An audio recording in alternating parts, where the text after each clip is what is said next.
और वो आशा फिल्म का गाना है, शीशा हो या दिल हो आखिर टूट जाता है, तो उनकी टूट इमेज जाता का है। हाँ, शीशा भी टूटा और जो दिल था लोगों का वो भी टूटा। उन वो लोगों भी का टूट। जो वो जो लोग भारतीय राजनीति के अंदर एक क्रांतिकारी परिवर्तन चाहते थे, उनका दिल भी टूटा। उनका हम्म। केजरीवाल का तिलिस्म टूटा और ऐसे लोगों का दिल टूटा। ये जो आपने कहा ना कि शीशा हो या दिल आखिर टूट जाता है, तो ये जब लोगों की का दिल टूटा है ना, उसने बहुत सारे लोगों को निराश किया है। और आ, वही वजह है कि लोग यकीन ही नहीं कर पा रहे हैं कि ये आदमी करोड़ों रुपए के फ्लैट में कैसे, महल में कैसे रह सकता है। ना तो मैं लाल मिल जाए आपको। ना तो मैं लाल बत्ती लूंगा, ना मैं कोई बड़ा बंगला लूंगा।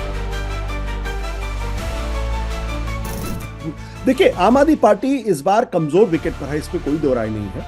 आम आदमी पार्टी के खिलाफ एंटी इनकम्बेंसी है, इसमें भी कोई दो राय नहीं है। अरविंद केजरीवाल की छवि को काफी नुकसान पहुंचा है, खासतौर पर जो उन्होंने मुख्यमंत्री के निवास में जिस तरीके से करोड़ों रुपए खर्च किए उसको लेकर, क्योंकि लोगों को यकीन नहीं हो रहा कि एक नेता जो कहता था 2 कमरे के फ्लैट पे रहेंगे और आज वो आदमी करोड़ों रुपए खर्च कर रहा है, तो उसकी वजह से उनकी छवि को बहुत डेंट पहुंचा है।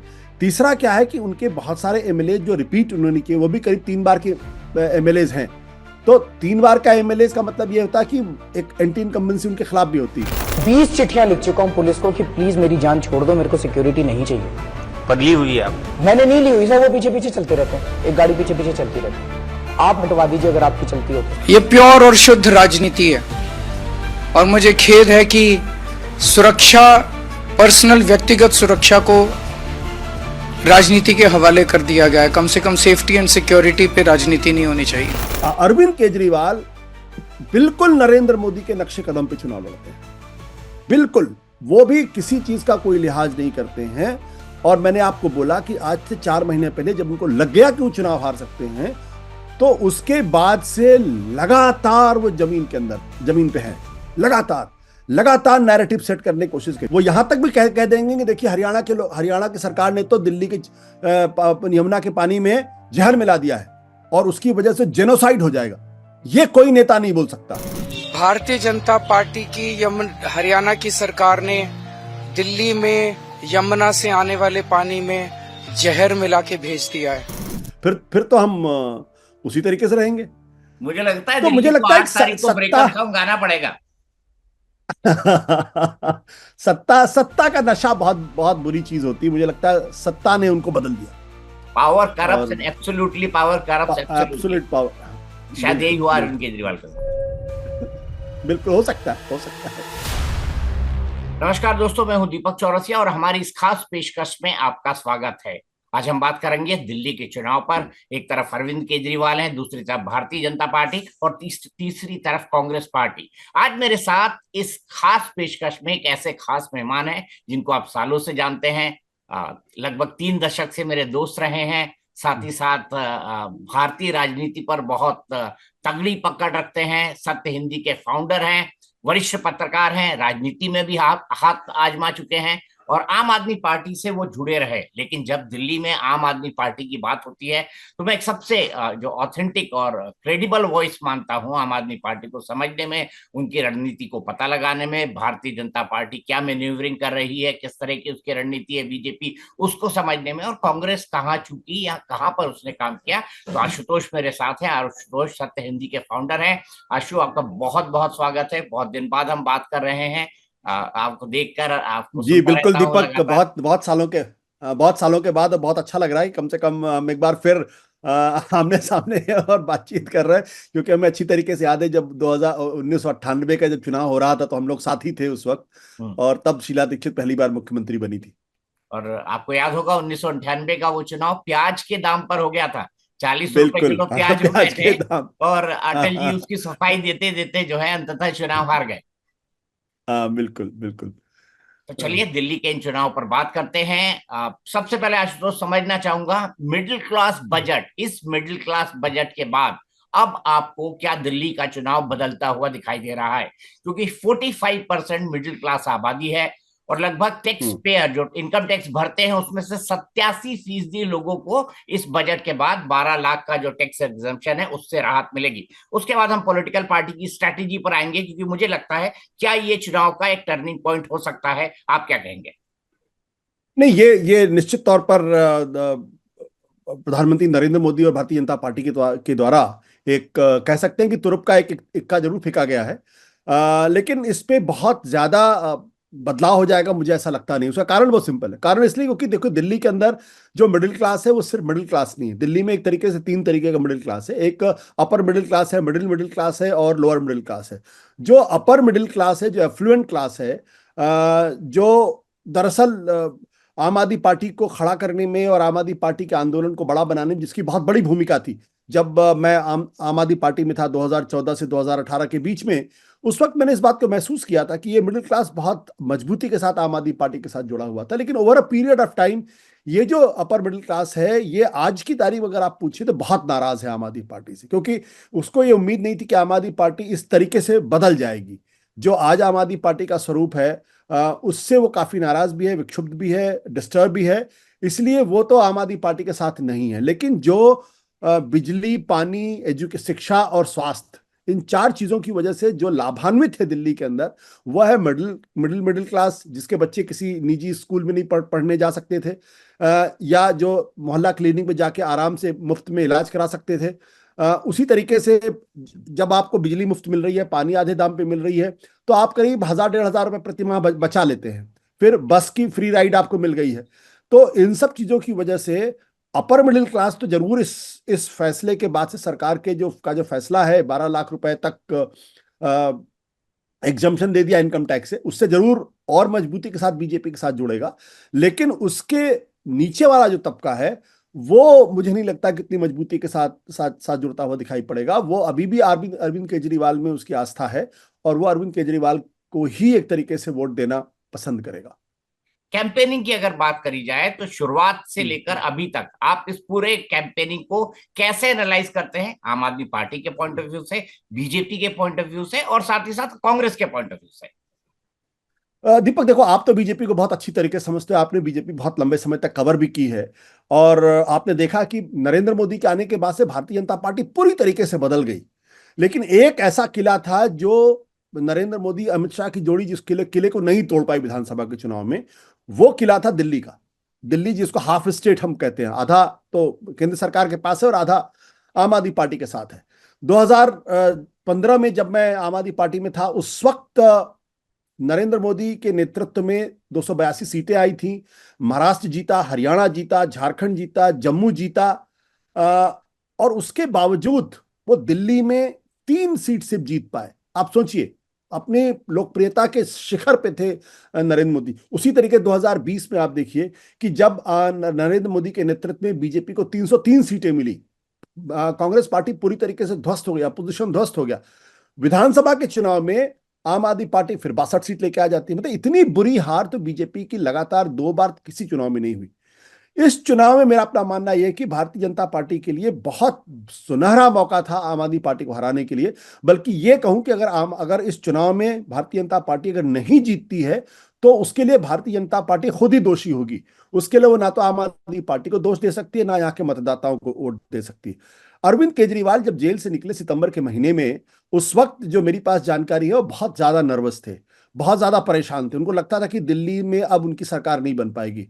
लेकिन उन्होंने फौरन 3 बड़े काम किए। पहला काम यह किया कि मुख्यमंत्री के पद से इस्तीफा दे दिया। जो आदमी ये कह रहा था मैं जेल से सरकार चलाऊंगा, वो जेल से छूटने के बाद जब उसने इस्तीफा दिया तो उसका कुछ बड़ा कारण रहा होगा। बड़ा कारण यह था कि उन्होंने जो सर्वे कराया था उसमें उनको लगा था कि उनकी हालत बहुत खराब है।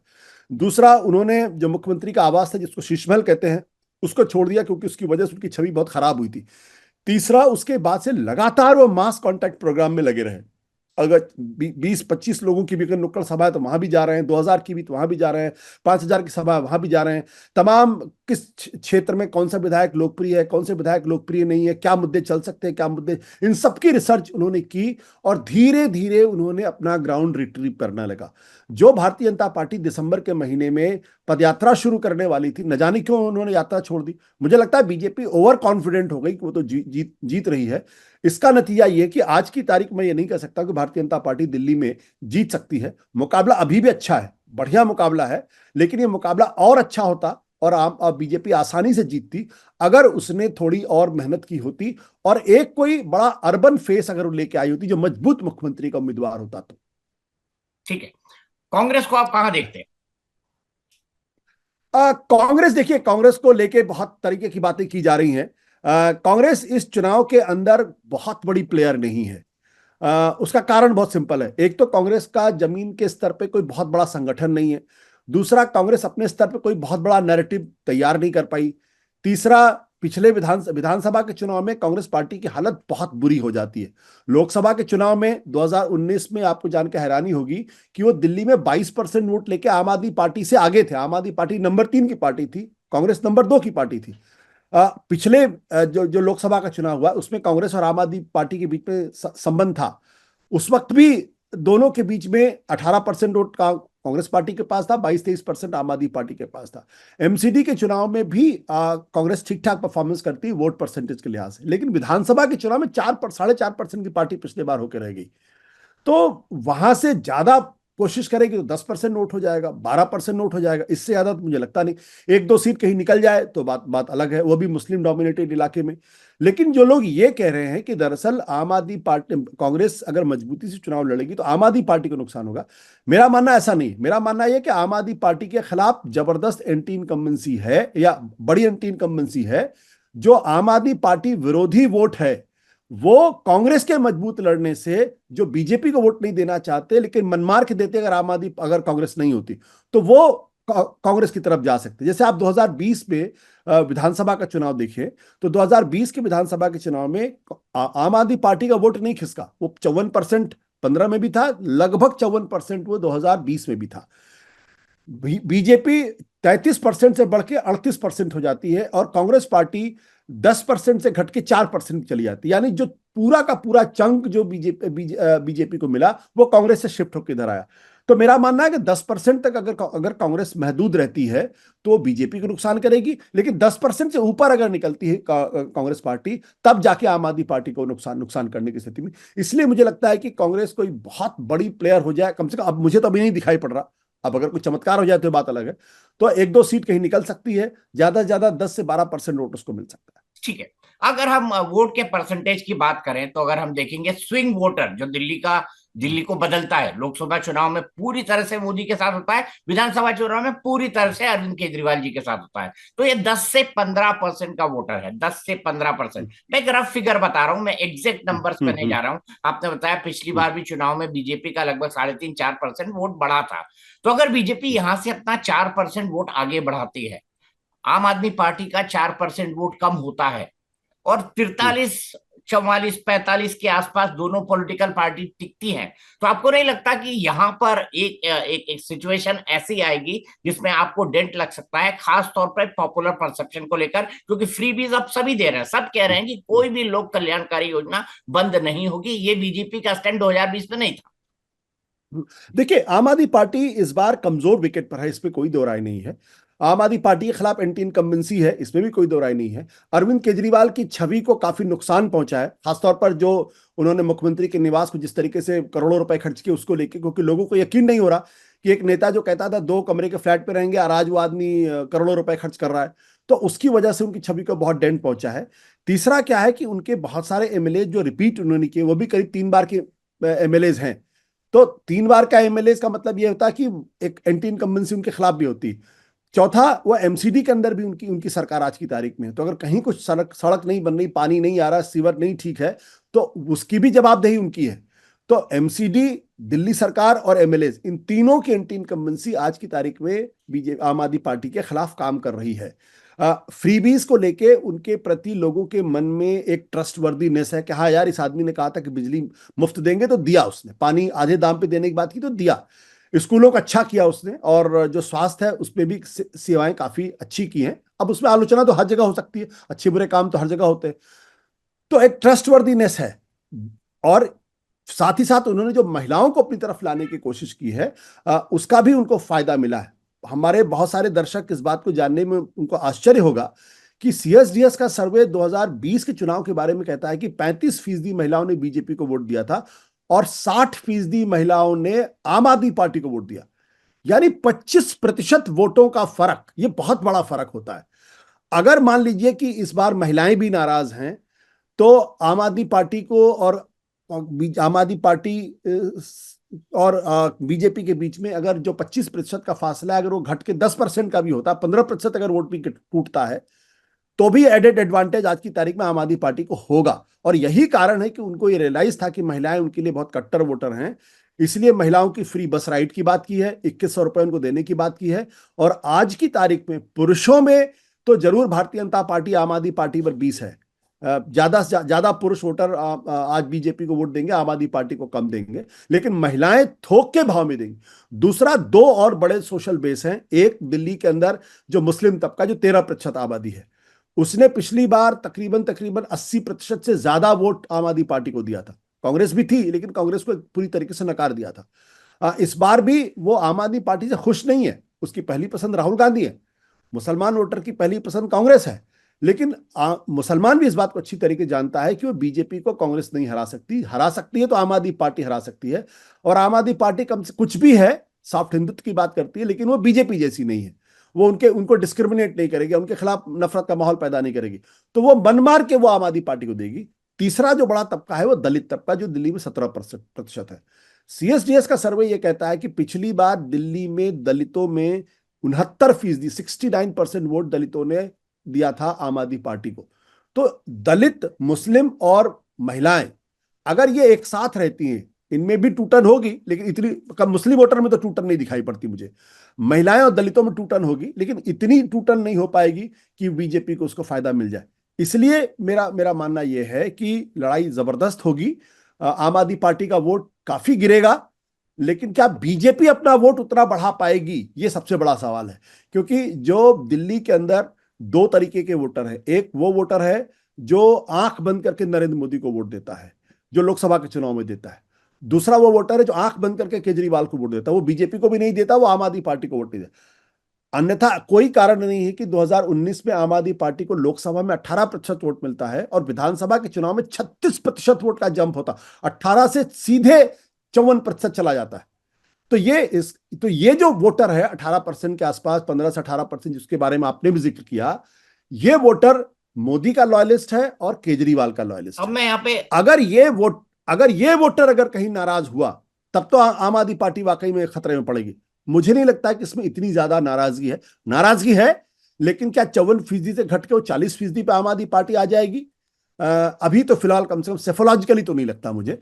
हाँ, बीजेपी अपना वोट परसेंट बढ़ाएगी, 40, 42, 43 तक ला सकती है। आम आदमी पार्टी 45, 46 या 44 तक रह सकती है। हमने कई चुनाव में ऐसा देखा कि जब वोटर के साथ किसी पॉलिटिकल पार्टी या नेता का हनीमून खत्म होता है, तो वोटर इतनी बुरी तरह से अपना कारपेट हटाता है या चद्दर हटाता है कि मामला गड़बड़ा जाता है। जैसे मैं आपको एक एग्जांपल बताऊं, जब 2003 में वसुंधरा राजे की सरकार वापस आई थी, 150 के आसपास जो सीटें थी वो अशोक गहलोत की थी। हम लोग बात करते थे जब कांग्रेस के नेताओं से, तो वो कहते थे कि भाई कितनी कम हो जाएंगी हमारी, 10 कम हो जाएंगी, 20 कम हो जाएंगी, 30 कम हो जाएंगी। लेकिन जब वसुंधरा जीती तो इतने, और ऐसे कई एग्जाम्पल्स हैं, जैसे भूपेश बघेल के हाथ से जो खिंची छत्तीसगढ़ के अंदर, वहां पे भी बड़ा लो की प्रोफाइल था। और क्या आपको नहीं लगता कि ये चुनाव हो गया है, मोदी हार रहे हैं, जीत रहे नहीं, लेकिन अरविंद केजरीवाल हार रहे हैं या अरविंद केजरीवाल जीत रहे हैं, इस पर ये चुनाव आके टिक गया है? हाँ, नहीं, बिल्कुल बिल्कुल। आप जैसे कि लोकसभा का चुनाव नरेंद्र मोदी की हार जीत से तय होता है, उसी तरीके से दिल्ली विधानसभा का चुनाव अरविंद केजरीवाल के हार जीत से तय होता है। देखिए, एक चीज हमको, जो मैं कहता हूं कोड केजरीवाल, ये समझना पड़ेगा। बीजेपी और कांग्रेस नरेंद्र मोदी के आने के पहले एक खास तरीके से चुनाव लड़ते थे। वो चुनाव के आखिरी महीने में चुनाव लड़ते थे, कैंडिडेट धीरे धीरे डिक्लेयर होते थे, एक दूसरे का लिहाज करते हुए कैंपेनिंग होती थी। नरेंद्र मोदी ने आके उसको पूरी तरीके से बदल दिया, पूरी तरीके से बदल दिया। उन्होंने कहा नथिंग डूइंग, साम दाम दंड भेद एन केन प्रकार, चुनाव जीतना है तो जीतना है, उसके लिए हम कुछ भी करेंगे।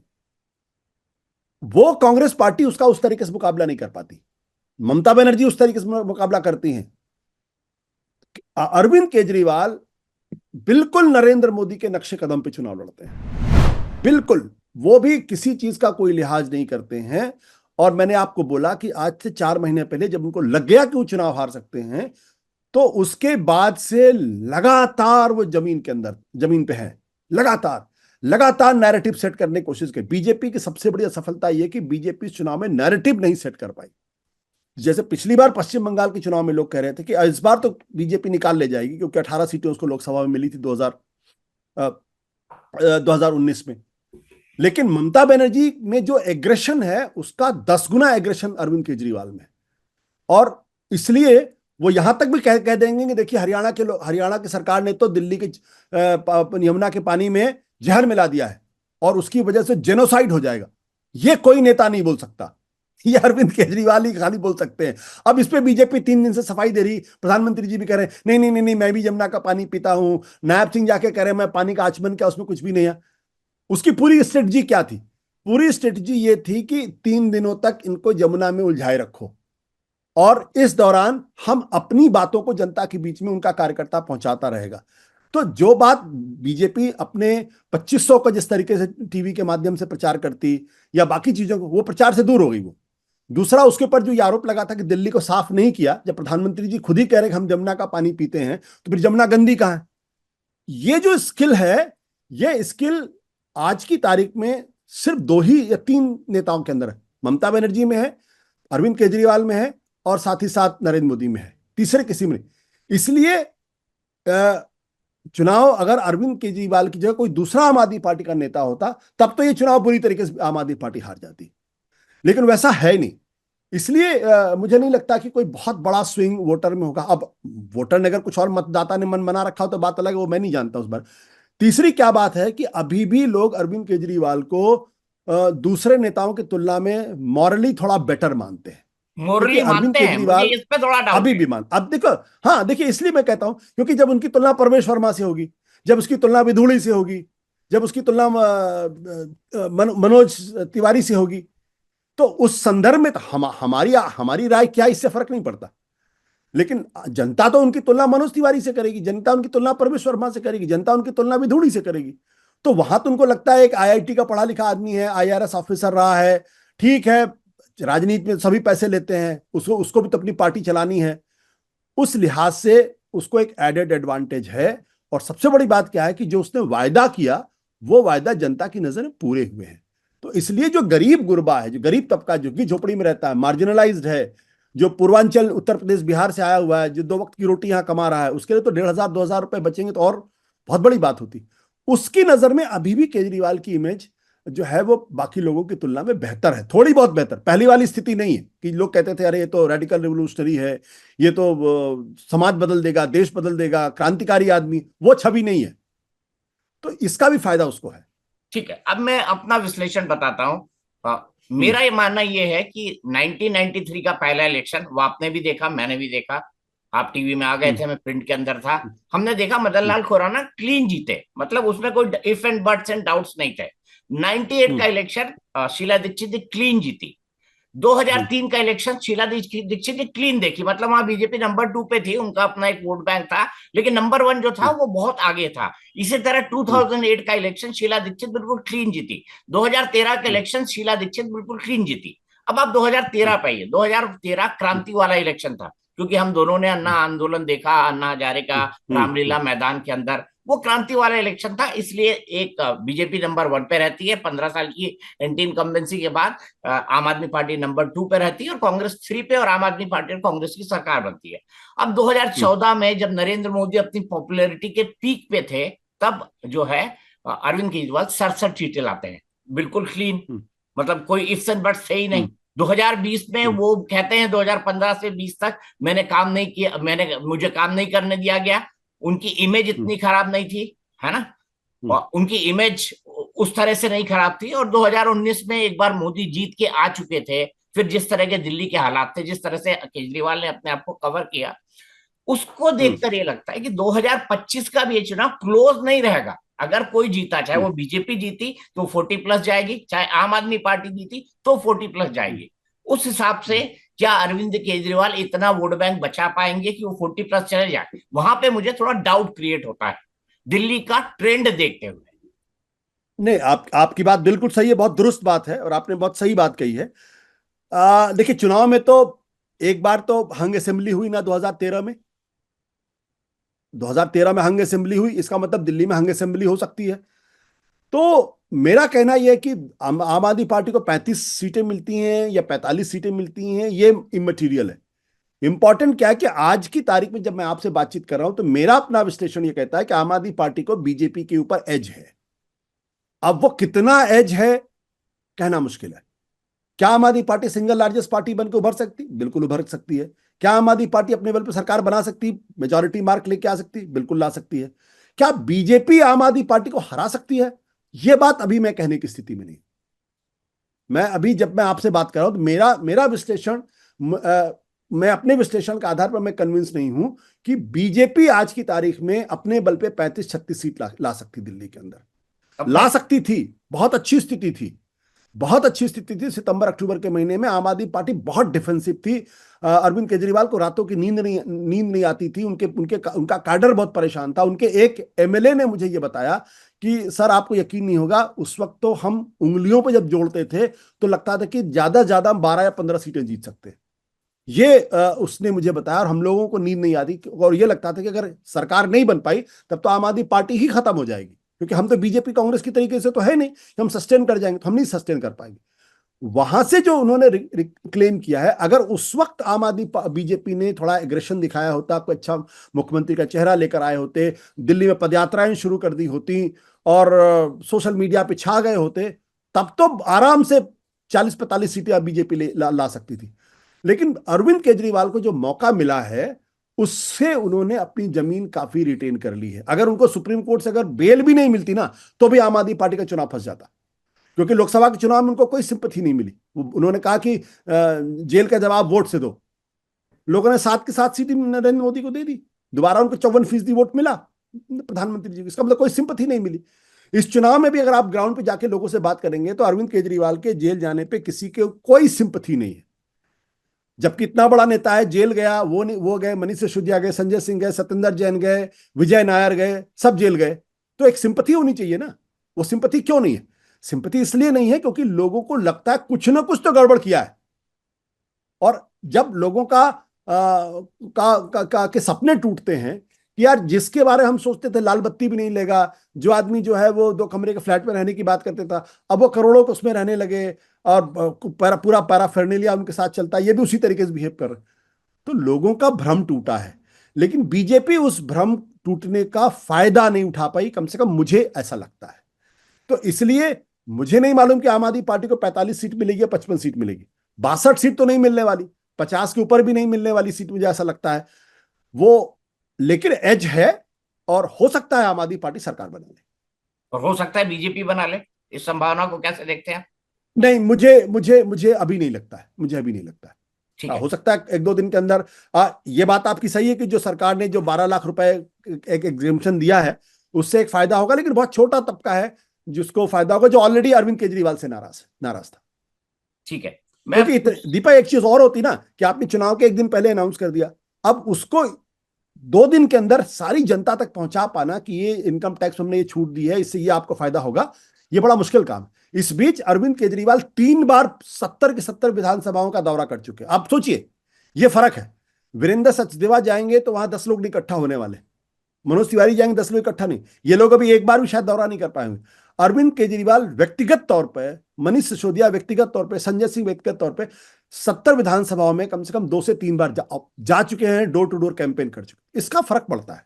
ठीक है, अब मैं एक सिनेरियो आपसे पूछता हूं जो सबसे ज्यादा दिल्ली में चर्चा में है। अगर अरविंद केजरीवाल हार जाते हैं नई दिल्ली सीट, जिसके बारे में कहा जा रहा है कि नई दिल्ली में वो फंसे हुए हैं, क्योंकि संदीप भी वहां पे हैं, प्रवेश भी वहां पे हैं, उन्होंने कुछ ऐसी बातें भी उठाई कि वो वोटर काटे गए, वोटर घटाए गए, फिर नए वोटर जोड़े गए, इस तरह की भी सिचुएशन सामने आई। और बहुत छोटी कॉन्स्टिट्यूएंसी है, और आपको पता है नई दिल्ली जो जीतता है, 93 में बीजेपी जीती, बीजेपी की सरकार बनी। उसके बाद 1998 में शीला जी जीती, उनकी सरकार बनी। तो फिर 2013 में केजरीवाल जीते, उनकी सरकार बनी, 15 में भी, 20 में भी। क्या होगा अगर केजरीवाल हार जाए, और क्या आपको लगता है कि वो नई दिल्ली हार सकते हैं? नहीं, बड़ा मुश्किल सवाल है, क्योंकि मैंने भी इसको खुद चेक करने की कोशिश की है। फंसे तो हुए हैं, इसमें कोई दो राय नहीं। नई दिल्ली का चुनाव अरविंद केजरीवाल के लिए बहुत मुश्किल चुनाव है, क्योंकि अरविंद केजरीवाल जितनी बार भी नई दिल्ली जीते हैं, बीजेपी वहां कंसिस्टेंटली 32 से 35% वोट लेकर आई हुई है और हमेशा उसने गेन किया है। हाँ, तो और इसका मतलब है कि बहुत हल्के थे दोनों बार, एक बार नुपुर हाँ, थी, एक हाँ, बार सुनील थे यादव। हाँ, उसके पहले वो विजेंद्र गुप्ता चुनाव लड़े थे जब तीसरे नंबर पर आए थे वो। तो फंसे तो हुए हैं। और दूसरा क्या है, 1,09,000 की कॉन्स्टिट्यूएंसी है, यानी, और उसमें अगर आप मान के चलो 70% वोट पड़ता है, तो तकरीबन 80,000 लोगों ने वोट डाला वहां पे। 80,000 में अगर कोशिश करके अगर बीजेपी 35,000 वोट लेकर आ गई या 40,000 वोट लेकर आ गई, तब तो चुनाव ये हार जाएंगे। और इसमें कोई दो राय नहीं कि नई दिल्ली का चुनाव फंसा हुआ है। हार सकते नहीं हार सकते, अब अरविंद केजरीवाल है इसलिए कहना मुश्किल है, लेकिन अगर बनारस में नरेंद्र मोदी का अगर कि जीत का फासला अगर कम हो सकता है, जहां वो 4.5-5 लाख से जीते थे, अमित शाह बैठे, लोगों ने कहा 10 लाख से जीतेंगे, और बेचारे 1.5 लाख पे आके फंस गए, तो अगर वो फंस सकते हैं तो फिर और उनके सामने तो कोई कैंडिडेट भी वैसा मजबूत नहीं था, अजय राय कोई बड़े कैंडिडेट नहीं थे, तो केजरीवाल फंसे हुए हैं। हारेंगे नहीं हारेंगे मेरे लिए कहना थोड़ा मुश्किल काम, लेकिन फंसे जरूर हुए हैं। अगर वो चुनाव मान लीजिए हार जाते हैं तो इस पर निर्भर करता है कि आम आदमी पार्टी सरकार बनाने लायक उसके पास विधायक है या नहीं है।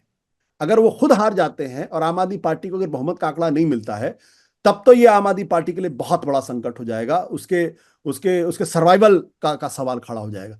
लेकिन अगर मान लीजिए अरविंद केजरीवाल हार जाते हैं, जैसे कि ममता बनर्जी पश्चिम बंगाल में हार गई थी, तो हारने के बाद भी मुख्यमंत्री वही बनी थी, तो हार जाएंगे, और लेकिन सरकार अगर आम आदमी पार्टी की बनती है तो फिर कोई बहुत बड़ी क्राइसिस नहीं होगी, फिर वो कहीं कहीं और विधानसभा से चुनाव लड़के वो फिर से वापस आ सकते हैं। लेकिन जो सुप्रीम कोर्ट के उनके ऊपर रूलिंग है, बेल की जो कंडीशंस है, उसके हिसाब से तो वो शपथ ही नहीं ले सकते। ये भी एक सवाल है, और केजरीवाल से सवाल कई बार पूछा गया, उनको कोर्स करेक्शन के लिए या ऑर्डर के मॉडिफिकेशन के लिए शपथ लेने के बाद या शपथ लेने से पहले सुप्रीम कोर्ट जाना पड़ेगा, और ये सुप्रीम कोर्ट के ऊपर डिपेंड करता है कि वो उनको इस बात की परमिशन देती है कि वो सरकार चला पाते हैं या नहीं चला पाते हैं। देखिए दीपक, ये एक बड़ा सा टिकलिस सवाल है, लेकिन अगर वो जेल से सरकार चला सकते हैं तो फिर वैसे भी सरकार चला सकते हैं। भाई मैं यही कह रहा हूं ना कि अरविंद केजरीवाल को समझना बड़ा मुश्किल काम है ना। आपको नहीं लगता, आपको अरविंद केजरीवाल याद होंगे रेनॉल्ड्स के प्लेन वाले, आपको अरविंद केजरीवाल हाँ याद होंगे टोपी वाले, आपको अरविंद केजरीवाल याद हाँ होंगे एक एक्स्ट्रा शर्ट वाले, मतलब एक एक्स्ट्रा साइज की शर्ट वाले। मुझे वो अरविंद केजरीवाल याद है जो मफलर था, उनकी नीली वैगन आर में मैं हाँ बैठा हाँ भी हूँ, हाँ और जो अन्ना टोपी उनके सर पे रहती थी। आपको नहीं लगता हाँ। राजनीति बदलते बदलते केजरीवाल खुद बदल गए, और ऐसा बदले कि 360 डिग्री टर्न हो गया? नहीं नहीं, वो तो इतना बदल गया कि मैं उनको नहीं पहचान पाता। अगर वो नहीं बदले होते तो मैं उनके साथ होता इस वक्त ना। तो देखो, अरविंद केजरीवाल का के साथ जो दिक्कत पैदा हुई है, राजनीति ने उनके समझ में आ गया कि राजनीति में बने रहना तो वो सारे दंड फंद करने होंगे जो सारे राजनीतिज्ञ करते हैं। और लेकिन ये उनकी सबसे बड़ी कमजोरी भी हो गई है, क्योंकि अगर लोग आपको दूसरे राजनेताओं जैसा समझने लगेंगे तो आपकी यूएसपी खत्म हो जाएगी। क्योंकि इस देश के अंदर एक नई पार्टी बनती है और लोग 2 साल में उसको 67 सीटें दे दे, मतलब ये आप सोचिए, कभी तो नहीं यकीन होता भारत यार के ऐसा राजनीतिक कैसे हो इतिहास में सकता है। कभी नहीं हुआ। कभी नहीं। और कांग्रेस के कितने बड़े बड़े स्टालवर्ट्स थे, कितने बड़े बड़े स्टालवर्ट थे कांग्रेस के, सब हार गए और सबों की राजनीति खत्म हो गई। शीला दीक्षित खुद अपना चुनाव हार गई, उनकी पॉलिटिक्स खत्म हो गई। कांग्रेस के इतने बड़े, बीजेपी के कई बड़े नेताओं की राजनीति खत्म हो गई। और यंग लड़के 30 साल का लड़का, 26 साल का लड़का, कभी चुनाव ना लड़ने वाली लड़की, सब चुनाव जीत गए। कोई पता चला डिप्टी स्पीकर बन गया, कोई विप बन गया, कोई एमएलए बन गया, कोई क्या क्या नहीं हो गया। तो ये इसलिए था क्योंकि लोगों को यकीन था कि यार ये आदमी आइडियलिस्ट है, आदर्शवादी है, ये गांधी के नक्शे पे चलने वाला आदमी है। वो फायदा, आज वो फायदा नहीं, क्योंकि वो फायदा नहीं है इसलिए दिल्ली के अंदर वो स्ट्रगल कर रहे हैं। इसमें मैं बार बार इसको कहता हूं, संघर्ष कर रहे हैं। अगर वो उनकी पुरानी छवि होती तो ये चुनाव भी आसानी से जीत सकते थे। आपको नहीं लगता इस बार सबसे कमजोर विकेट पर है केजरीवाल? सबसे कमजोर, अपने लाइफ का सबसे कमजोर विकेट है दिल्ली चुनाव में उसका। बिल्कुल बिल्कुल, इसमें कोई दो राय नहीं। बहुत बहुत कम अपने, अब बल्कि 2013 में भी उनके साथ ये मुश्किल नहीं थी, 2015 में भी नहीं थी, 2020 में भी नहीं थी। 2020 में भी नहीं थी। इस वक्त वो बहुत बहुत मुश्किल में कह सकता हूं। इसीलिए मैंने कहा ना कि जब उनको लगा कि वो चुनाव हार सकते हैं, और हार जाते चुनाव, मैं बार बार इसको दोहरा, हार जाते चुनाव अगर बीजेपी अच्छी तरीके से अगर बैटिंग करती तो। नहीं, पर मैं एक बात समझना चाहता हूं आपसे। आप अरविंद को जानते हैं, मैं भी अरविंद को जानता हूं आंदोलन के दिनों से। क्यों बदल गए केजरीवाल, क्यों? और 2020 के बाद आप और से लेके 2025 तक ऐसा कोई काम याद है जो अरविंद केजरीवाल ने 2020 से 2025 के बीच किया हो, इंक्लूडिंग एमसीडी की एंट्री इनकम 2020 से 2025 के बीच? अब ये मैं क्या क्या बताऊं क्यों बदल गए। राजनीति बहुत तिकड़मी चीज है ना। देखो राजनीति में बहुत देखिए, जब आपकी मंशा मुख्यमंत्री बने रहने पर टिकी हो और आपको लगे अगर मैं चुनाव हार जाऊंगा तो फिर मेरा क्या होगा, तो फिर आप कॉम्प्रोमाइजेस करने लगते। मुझे लगता है कि उनके मन में ये आ गया कि ये जो क्रांति करने से कोई फायदा नहीं होने वाला है। सत्ता में बने रहो, मुख्यमंत्री बने रहो, अब यही यही असली असली जीवन है। यही जो क्रांति है। आदमी, हाँ, ये जो आदमी शादरा में के झुग्गियों में रहता हो और अचानक बिना उस किसी चीज के मुख्यमंत्री बन जाए, पूरे देश में उनको मोदी का ऑल्टरनेटिव देखा जाने लगे, कहने लगे भाई ये आदमी तो अगला प्रधानमंत्री हो सकता है, तो बहुत लोगों का दिमाग खराब हो सकता है। मतलब उसमें आप महात्मा गांधी होंगे तो शायद आपका दिमाग ना खराब हो, लेकिन मुझे मतलब आप लगता है कि उस मानते हैं दौरान केजरीवाल का दिमाग खराब हो गया मैं ये तो 2023 नहीं के बाद? कहूंगा। देखिए देखिए, हमारे पुराने मित्र हैं इसलिए मैं तो नहीं कहूंगा, ये बात नहीं कहूंगा। लेकिन मैं क्या बोलूं, मतलब वो बदल गए। ये भारत की राजनीति के लिए बहुत दुखदाई है। दुखदाई इसलिए भी है क्योंकि लोगों ने की बड़ी उम्मीदें थी, हमारे जैसे एक्चुअली बहुत सारे लोगों ने अपना करियर छोड़ा और उनके साथ जुड़े, तो इसलिए जुड़े थे कि लग रहा था कि यार कुछ चीज में देश में कुछ नया होगा, कुछ कुछ बेहतर चीजें होंगी। और हमारे जैसे बहुत सारे लोगों ने छोड़ा भी, और फिर आम आदमी पार्टी भी नहीं, छोड़ दी बहुत सारे मैं लोगों ने। मैं मैं अन्ना आंदोलन में आपने और मैंने नजदीक से कवर किया, आप उसका पार्ट भी रहे और आप बाद में सरकार में भी आए। अरविंद केजरीवाल ने देश को एक उम्मीद तो दी थी कि हाँ, एक शख्स है जो देश की राजनीति को हम्म, बदल सकता है। और वो आशा फिल्म हम्म, का गाना है, शीशा हो या दिल हो आखिर टूट जाता है, तो उनकी टूट इमेज का जाता है, हाँ। शीशा भी टूटा और हम्म, जो दिल था लोगों का वो भी टूटा। उन वो लोगों भी का टूट। जो वो जो लोग भारतीय राजनीति के अंदर एक क्रांतिकारी परिवर्तन चाहते थे, उनका दिल भी टूटा। उनका हम्म। केजरीवाल का तिलिस्म टूटा और ऐसे लोगों का दिल टूटा। दीपक, आप यकीन नहीं करोगे, जब हम लोग आम आदमी पार्टी में थे, जब मैं था, तो जब हम लोग कभी कभी एयरपोर्ट पे जाते थे, कैंपेनिंग करने के लिए जाते थे, तो 80 साल के बुजुर्ग हाथ पकड़ लेते थे और आंखों में आंखें डाल के बड़े इमोशनल होकर कहते थे, बेटा आप ही लोगों से उम्मीद है। ये जो आपने कहा ना कि शीशा हो या दिल आखिर टूट जाता है, तो ये जब लोगों की का दिल टूटा है ना, उसने बहुत सारे लोगों को निराश किया है। और वही वजह है कि लोग यकीन ही नहीं कर पा रहे हैं कि ये आदमी करोड़ों रुपए के फ्लैट में कैसे, महल में कैसे रह सकता है। ये जो तस्वीर है ना, दो तस्वीरें थी, जैसा आपने कहा कि एक तो घिसे हुए चप्पल और रेनॉल्ड का पुराना पेन, शर्ट मैरून और स्वेटर। मरून स्वेटर, और दूसरी तरफ अचानक आप देखिएगा, अरे शानदार महल में रहने वाला आदमी। तो लोगों ने तो उस अरविंद केजरीवाल से प्यार किया था, इससे तो प्यार नहीं किया था ना।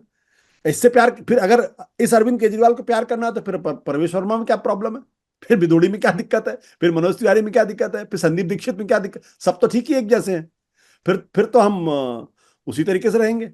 मुझे लगता है तो दिल्ली मुझे को लगता है 8 तारीख को सत्ता ब्रेकअप सॉन्ग गाना पड़ेगा। सत्ता का नशा बहुत बहुत बुरी चीज होती है। मुझे लगता है सत्ता ने उनको बदल दिया।